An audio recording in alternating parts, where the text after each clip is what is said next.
Hey folks, thank you for being here. Now, through my work over the last 17 years as a journalist, I got a chance to interview a lot of leaders, successful businessmen, and wealth generators, and got an insight into their minds and journey towards wealth creation. So here are a few habits I picked up from them over the years.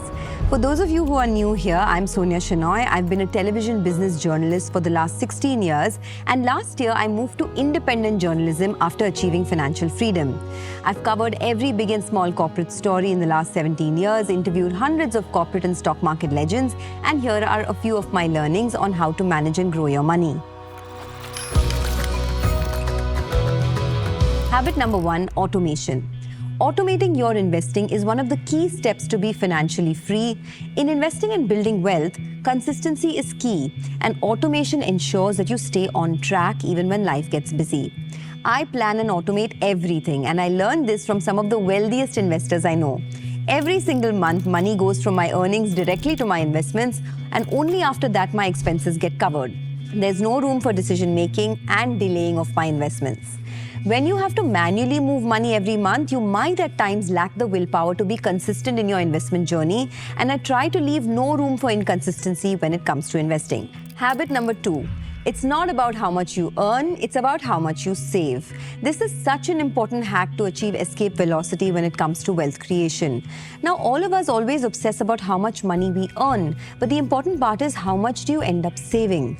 Do you spend money on unnecessary things? Do you splurge on things you don't need just because the other person has it?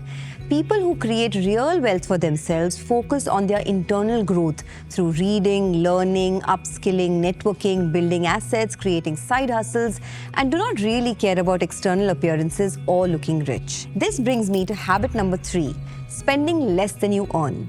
Keeping your lifestyle in check. As I said, I've noticed most really wealthy people and people with quiet wealth do not care about the latest bags, latest shoes, or the fancy cars. In fact, a lot of stock market investors who have built generational wealth are the simplest people in real life, whose lifestyle has not grown disproportionate to their income. Now, veteran investor Ramesh Damani once told me that despite having a net worth of a few hundred crores, he still drives pretty much the same car, lives in the same house, and interacts with the same set of friends he did over the years. Let's not forget wealthy people like good experiences and spend on things that money can buy, but they always prefer value over price. Everything you buy must have value, whether it is a stock or the latest car. Now, this is a big life hack and something that will help you save a lot more and hence invest a lot more in building assets for yourself. Habit number 4, moving from a scarcity to an abundance mindset. Most successful people I've met overestimate the upside and underestimate the downside. They take calculated risks by riding the wave and not just sitting on the shore. They invest in themselves, they upskill, they learn new things, invest in new businesses, take up new jobs, pivot to a new career, and allow themselves to fail multiple times. Moving from a scarcity to an abundance mindset is a journey. It takes time, it requires a lot of inner work, but once you've unlocked it, there's no real looking back. Habit number 5, thinking long term. I remember my first SIP was just 20,000 rupees per month in Motilal Oswal's FlexiCap fund way back in 2014. In 10 years, I stayed put in that fund, and today the value of a 20,000 rupee monthly installment is upwards of 80 lakhs.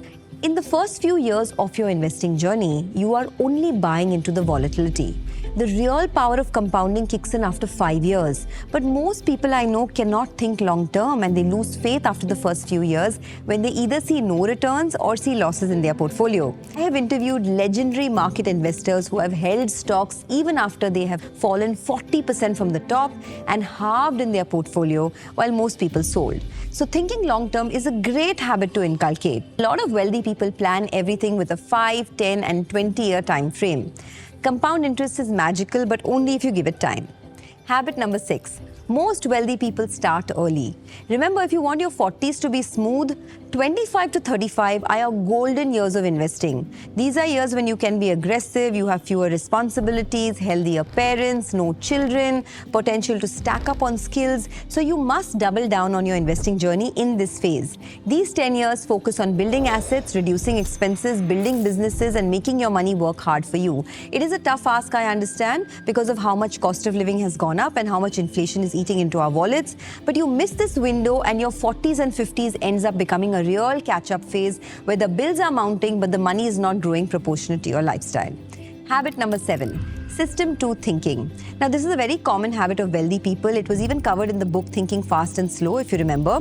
Now, system 1 thinking is when you react immediately with no effort and no sense of control in any situation. For example, when you hear bad news about a stock and the stock has fallen 20%, you react immediately and sell the stock. System 2 thinking is more analytical, deliberate, a rational side to the thinking process. It is pieced together by logical judgment and a mental search for additional information. Habit number 8, working on your relationship with money. Now, most wealthy people I know never chase money.